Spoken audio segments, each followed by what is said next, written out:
बढ़ा दिया तो प्राइस को आपने 3 से 4 बढ़ा दिया है।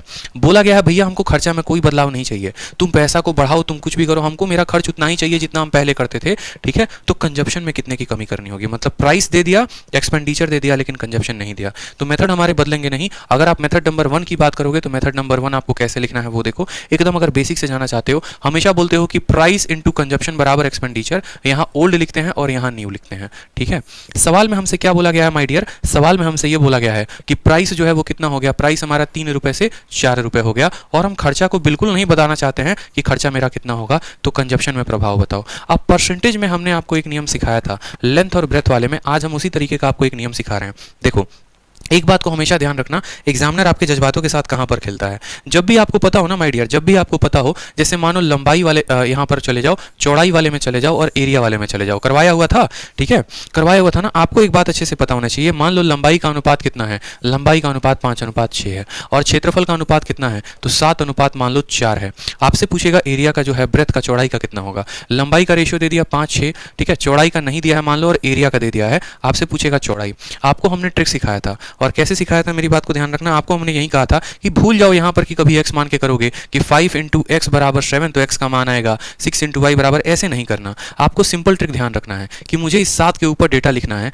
तो 7 को मैं किसके साथ गुना करूंगा, 6 के साथ, तो आ जाएगा 42, और मुझे 4 को 5 के साथ गुना करना है, आ जाएगा 20। अब आप यहां खुद देखोगे, पहले चौड़ाई 20 थी, अब चौड़ाई पहले चौड़ाई 42 थी, अब चौड़ाई 20 है, तो यहां पर देख लेंगे कि कमी कितने की आई है। उसी तरीके से अगर आपका एग्जामिनर 3 डेटा देते माय डियर, वो आपको बोले कि लंबाई का जो अनुपात था वो 1:2 था, चौड़ाई का जो अनुपात है वो 3 मान लीजिए 4 है, और आपसे जो है ऊंचाई का अनुपात नहीं देता है, और आपको बोलता है यहाँ पर कि जो वॉल्यूम का अनुपात है 5:7 है, तो बताओ चौड़ाई का अनुपात कितना था। परसेंटेज इंक्रीज या परसेंटेज डिक्रीज बाद में निकालेंगे, पहले अनुपात पूछेगा तो अनुपात देखिए। आप बोलेंगे सर इसी के तो ऊपर डेटा लिखना है, यहाँ का 5 पकड़िए और 5 को 4 और 2 के साथ गुना करिए, तो 5 इंटू 4 20, और 20 इंटू 2 कितना हो जाएगा, 40 लिख देंगे यहाँ पे। यहाँ का 7 पकड़िए, 7 इंटू 3 21, 21 इंटू 1 कितना हो जाएगा, 21 हो जाएगा। ये हमारा चौड़ाई का, ऊंचाई का अनुपात आ जाएगा, ठीक है। ये किसका आ जाएगा अनुपात, हमारा ऊंचाई का अनुपात आ जाएगा। बहुत महत्वपूर्ण होती हैं ये बातें।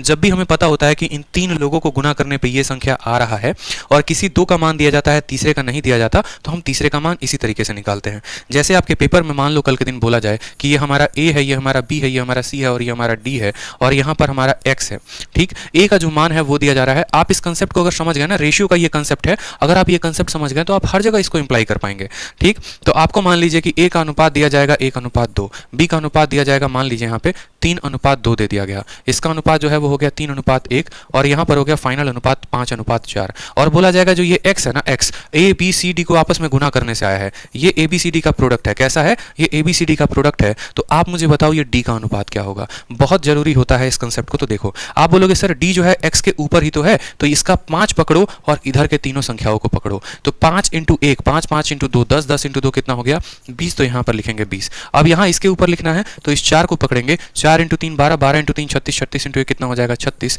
तो आप बोलेंगे सर 20 और 36 का अनुपात है। समझ गए मेरी बात को आप। सेम तरीके से आपको क्या करना है, यहाँ पर इसको लगाना है।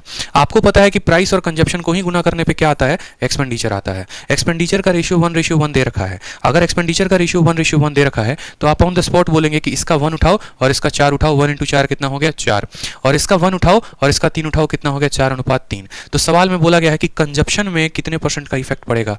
आप बताओ, पहले खपत आपका 4 था, अब खपत आपका 3 है, कितने की कमी 1 की, कितने के ऊपर, तो 4 के ऊपर, 1/4 कितना होता है, तो 1/4 25%, और यहाँ कमी हो रही है तो डिक्रीज होगा। ऑप्शन नंबर बी जो है वो करेक्ट आंसर होगा। मैंने आपको क्यों ये कंसेप्ट सिखाया, क्योंकि अब आपका सवाल देखो कैसा हो सकता है।